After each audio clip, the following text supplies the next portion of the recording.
Most retirees are worried about two things: running out of money and paying too much in taxes. But what if you could fix both with the right strategy? In today's episode, I'm sharing the Summit Distribution Strategy, our approach to turning retirement savings into income that you can count on, and seeking to create as little tax drag as possible. By the end, you'll know how to put your investments in the right accounts, withdraw money in the smartest order, and use Roth conversions to create tax-free income later on.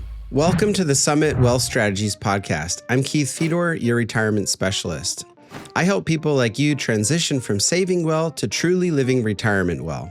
Over the years, I've seen people with $500,000 and people with $5 million make the same mistake, focusing on how much they've saved, not how they're going to use it. The Summit Distribution Strategy flips that around and seeks to help you keep more of your money in your pocket, pay less in taxes, and enjoy the kind of retirement you've been dreaming about.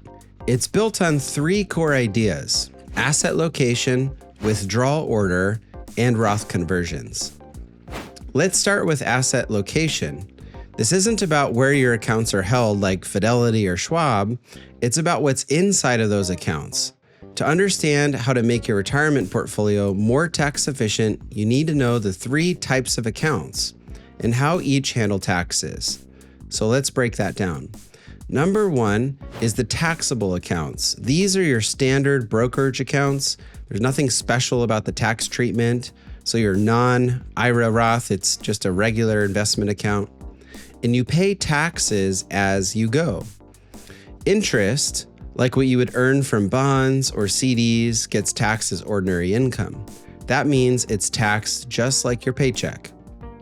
If you're in the 22 or 24% bracket, that's what you'll pay. Then we have dividends, especially qualified dividends. These get preferential tax treatment. That's just a fancy way of saying that they're taxed at lower rates, usually 15% and sometimes even 0, depending on your income. And then there's growth, when your investments go up in value. The good news, you don't owe taxes on the growth until you sell. That's called a capital gain, and usually gets taxed at a lower rate than regular income does. So the tax-efficient investments here are index funds, ETFs with low turnover, municipal bonds, and stocks that you're planning to hold long-term. Number two, we have the tax-deferred accounts. These are your traditional IRAs, 401ks, 403b, 457, and all those similar plans. You don't have to pay taxes now. Your money grows tax-deferred until you take it out in retirement. The catch is that every dollar you pull out in retirement is taxed as ordinary income, no matter what kind of investment it is. So these accounts are great for investments that generate a lot of taxable income because it'll be sheltered as it grows.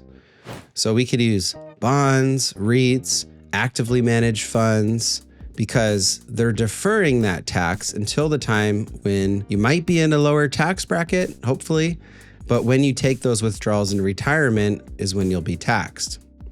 Then we have number three, the tax-free accounts.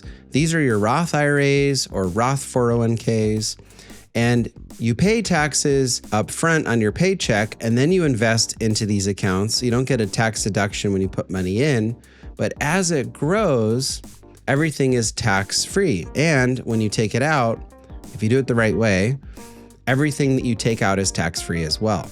So that's why Roth accounts are prime real estate, if you will, for investments with big upside potential, such as growth stocks, small cap funds, anything that you think will compound significantly over time. Every dollar of gain is yours, tax-free. So how does this all tie into asset location? Well, you want to place your investments in the accounts that give you the best tax treatment for each one.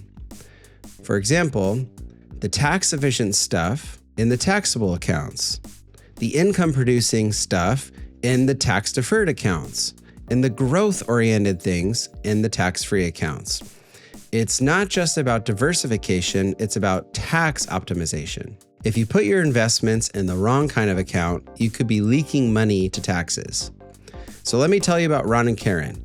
They have a classic setup, $1 million split between taxable, traditional IRA, and Roth IRA. But their most aggressive stocks are in their traditional IRA, and their bonds are in their Roth. So once we rearrange those holdings by tax treatment, we still have the same investments, but in different accounts now. They could save up to $6,000 a year in unnecessary taxes. That's a big deal over a 30-year retirement. We want the right investments in the right accounts. It's like putting the right fuel in the right engine. Next, we have the withdrawal order. Most people don't realize that the sequence or the order that you pull money out of your accounts can either lower or raise your tax bill dramatically, especially over the course of retirement. The classic rule of thumb looks like this. First, start with your taxable accounts. You'll pay capital gains on investments, hopefully mostly investments that you're selling, and those could hopefully be lower than your income tax rates. Plus, this gives you your tax advantage accounts more time to grow. Then you move on to your tax deferred accounts like your traditional IRAs and your 401ks. Those are taxed as ordinary income when you withdraw them. The idea is to wait until your RMD age, which is when they force you to take those withdrawals, starting at age 73 or 75, depending on your birth year. Then we can use the Roth IRAs last. The Roth accounts grow tax-free, so let those things grow as much as we can. And there's no RMDs, so you're not forced to take withdrawals from your Roth accounts. They're great for later in retirement or to leave behind as part of your legacy. This approach works well if you're trying to maximize long-term growth and preserve tax-free money. But it's not the only way, and sometimes it's not the best way. Let's talk about maybe a smarter way and more flexible way to pull income in retirement. This is called the blended withdrawal strategy. So Teresa retired at age 64 with about $1.2 million split between taxable brokerage accounts, a traditional IRA, and Roth IRA. Now, if she followed the conventional advice, she'd start by draining her taxable account. Sounds simple, right? But by the time she hit 70, she'd burn through all of that and she'd be forced to take larger withdrawals from her IRA, just as she's getting closer to those required minimum distributions. That would have caused a big spike in her taxable income, possibly pushing her into a higher bracket and triggering those dreaded IRMAA surcharges on her Medicare premiums. So instead, we use a blended strategy where we took some of her money from her taxable account, taking advantage of the favorable capital gains treatment. Then we pulled just enough from her IRA to fully use up her 12% tax bracket, not a dollar more. And we filled the gap with Roth IRA withdrawals, which didn't increase her taxable income at all. The result was Teresa stayed in a lower tax bracket, and she avoided the Medicare premium penalties and gradually reduced the size of her IRA, which meant lower RMDs in the future. And here's the key insight. Retirement tax planning isn't always about delaying taxes. It's about controlling them year by year, bracket by bracket. So how do you make this work for you? First, know your tax bracket thresholds, where those 12, 22%, and 24% boundaries fall. Second, use financial planning software or work with an advisor to model different combinations of withdrawals. And third, revisit every year. Your income might change, markets might shift, tax laws definitely will. So make sure that you're updating your plan annually. Here's an advisor tip. While you're blending withdrawals, you might also consider small Roth conversions to fill up that bracket, whether it's 12% or 22%, whatever bracket you're in. Think of it like dialing in the perfect mix. It's a way to reduce your future tax burden without creating a big one today. The bottom line is that blended strategies give you more control, more flexibility, and often a much lower lifetime tax bill. And that's a win for every retirement plan. Next, let's talk about Roth conversions. This is the strategy that gives you control over your future tax rates. A Roth conversion means you move money from a traditional IRA to a Roth IRA. You'll pay taxes now on the money that you convert, but then that money grows in the Roth tax-free, and you can take withdrawals later on tax-free forever. The key is timing. So here's an example. Phil, a client of mine, retired at 60 and had a low taxable income for the first several years of retirement. This is pretty common.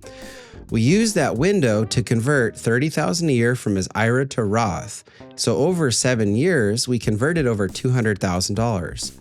It raised his current taxes slightly, but saved him from massive RMDs in his later years. Roth conversions often make sense in your 60s before RMDs kick in. If you're temporarily in a lower tax bracket and you think taxes will go up in the future, which is pretty common for that situation, that's usually a pretty good time to do some Roth conversions. But they must be done carefully. If you convert too much, you push yourself into a higher bracket, then you miss the opportunity. Here's an advisor tip. Use tax planning software to model out different conversion amounts. It's definitely worth the analysis. Now let's bring this all together. The Summit distribution strategy works because it brings all of these ideas into one cohesive plan. Asset location seeks to minimize the tax drag of your portfolio. Withdrawal Order seeks to control when and how your income is taxed. Roth conversions prepare you for the long game, creating tax-free income later. If you think of it like a puzzle, each piece matters, but it's only when they fit together that you see the full picture. That picture is a retirement where you have confidence, control, and clarity. Here are some of the biggest mistakes that I see. Number one is ignoring taxes until you're in retirement. That's too late. Number two is taking withdrawals based on convenience, not tax planning. Number three, doing a massive Roth conversion without modeling it out.